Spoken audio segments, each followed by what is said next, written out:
Hey everybody, I'm Jack Reed of the Future Pastimes, and I'm the designer of Cosmic Odyssey, the 7th expansion for Cosmic Encounter. And one of the things that is in that expansion are moons.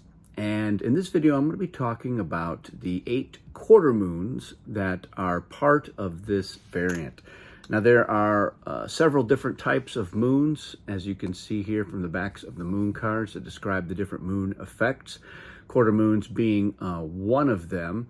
There are 9 types of moons, and I talk about moons in general in a separate video, and I'll put a link in the description there. So this one, I'm just going to be talking about quarter moons, specifically how they are different from the other types of moons, and then the different effects for the 8 quarter moons that are in the game. There are actually more than 8 quarter moons because some of the full moons are quarter moons, and the idea with the full moons is that they are the various different types of moons, but you don't know which type they are. But with these 8, you can tell, because this is the face down, you can see this is going to be a quarter moon, and on the back it lets you know which quarter moon it is. It's number 8, so you would look for number 8 and use that card to figure out what its effect is. So the quarter moons are all the same type of moon. They have a relatively minor effect on the game, and they are all what I would call instant effect moons, in that you reveal the moon when you occupy it, and that's when the effect happens. And when the moon is unoccupied, you're going to flip this moon back face down so that the next time it gets occupied, it will happen again. And this is pretty similar to how quarter moons worked in the Mayfair edition. So moons were originally introduced in the Eon edition of the game. They were very thin cardstock, and they, like these, they just had the name of the moon and the number, and you looked up the effect on a separate sheet. The Mayfair moons were categorized into 4 categories, and they had quarter moons, which just had minor effects. They had half moons, which are stronger than quarter, full moons, which were very strong effects, and then they had cheesy moons, which had silly effects. And we have it broken up as well. You know, we have half moons and quarter moons and full moons and cheesy moons, but it works a little bit differently. So not all of the quarter moons in the Mayfair edition were instant moons where the effect would happen. Some of them were continuous moons that happened, the effect occurred for as long as it was occupied. But these are all instant effect moons. So when you land on it, you reveal it, you do the effect, and then it's resolved right there and then. And you would have to reoccupy that moon in order to trigger its effect again. So our first moon is called the Peace Moon. That's the number 1 quarter moon. So when you reveal it, you're going to search the deck for negotiate cards and give 1 to each player, then shuffle the deck. And that's if possible. If for some reason this shows up super late in the game and the deck is not very full, you're just going to go do it. And this would be resolved from you, so you would deal to your left clockwise around the table till everyone gets a negotiate card, and that's the Peace Moon. So it's a minor effect on the game, but now you know everybody has a negotiate card by and large, so people can make deals, and they also have to manage their hands for 1 more negotiate card, whether they had that or not. Number 2 is the Zap Grab Moon. That is quarter moon number 2. So when you reveal this, you're going to name a card with Zap in its name, and each player that has it must give it to you. If none do, take it from the deck. So yeah, if you say, all right, Cosmic Zap, each player that has it must give it to you. And if none do, then you look through the deck until you get a Cosmic Zap, and then you would shuffle the deck afterwards. It doesn't say that on there, but that's what happens when you search the deck for something. You shuffle it afterward. So you could get several Zap cards with the Zap Grab, but you're definitely going to get at least 1. Again, unless it's really late in the game and the discard pile is full of Zaps and there are none left in the deck. Not going to happen very often. All right, our number 3 card is called Emergence. So the way this one works is when revealed, you're going to draw another alien sheet to use in addition to your aliens. Redraw any that have game setup, text, or they're not allowed. If this moon is unoccupied, flip it face down. So, and that's true for all these. Whenever it's unoccupied, flip it face down. I just, read that out. So, wow.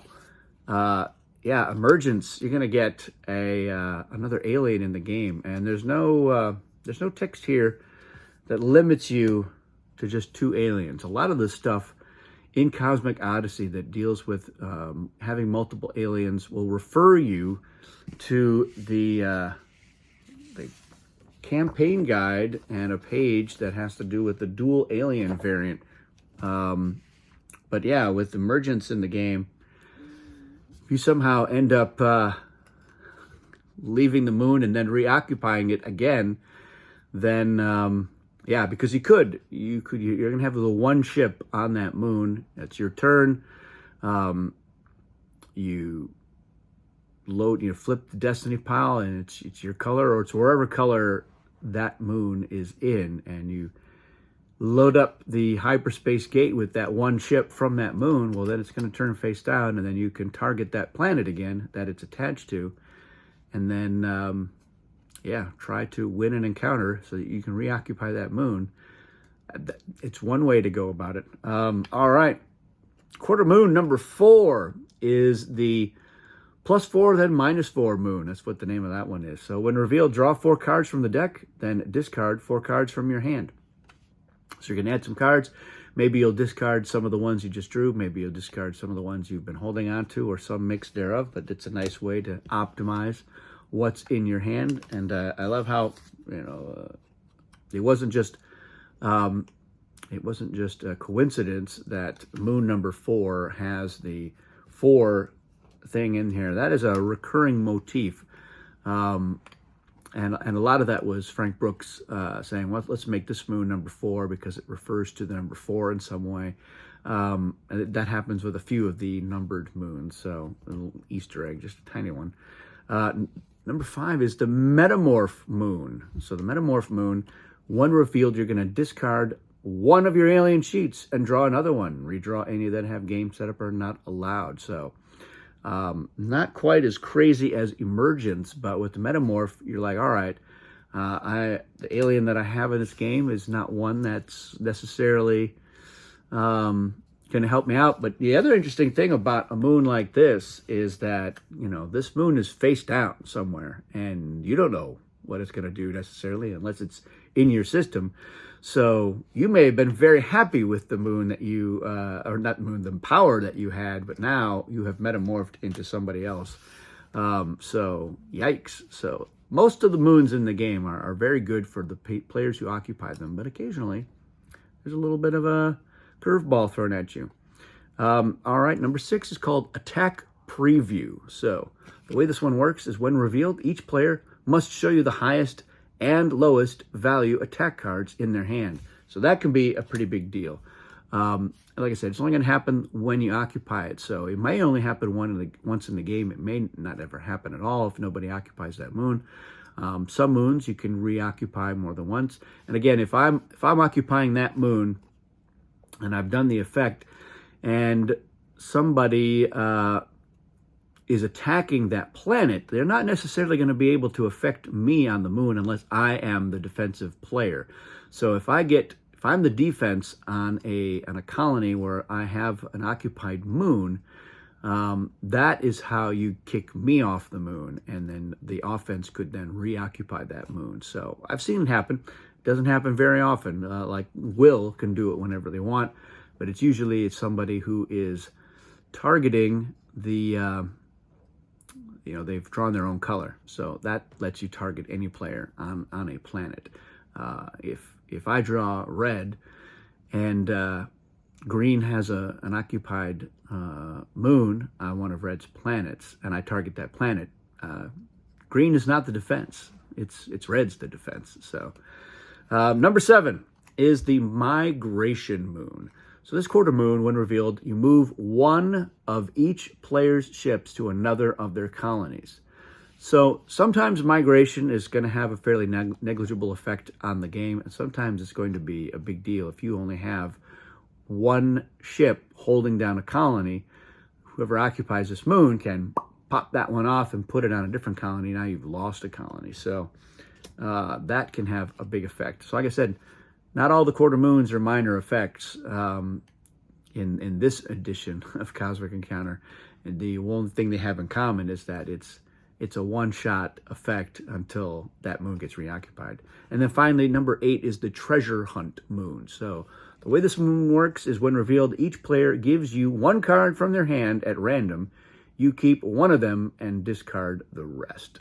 So that is it's a way to maybe get one decent card out of all the hands of the other players. So those are the quarter moons. Let me know in the comments what do you think. Let me know what you think of moons in general. What do you think of quarter moons? Do you like how the moons have been divided up?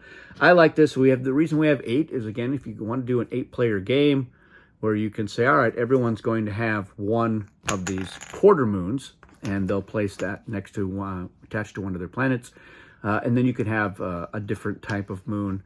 But here, everyone has got the quarter moons. You know that they all work the same way. But there's a lot of those new moons, as I mentioned, that if you don't want to know the type of moon, you want to have that surprise, which is a little more in line to how it was the Mayfair edition. You didn't know if one moon was a quarter moon and another one was a half moon until those moons were revealed. They all had the same back card. Even the cheesy moons had the same back card. You could divide them up, before the game and say, yeah, we're only going to use quarter moons or half moons, which we did quite frequently when we played with moons.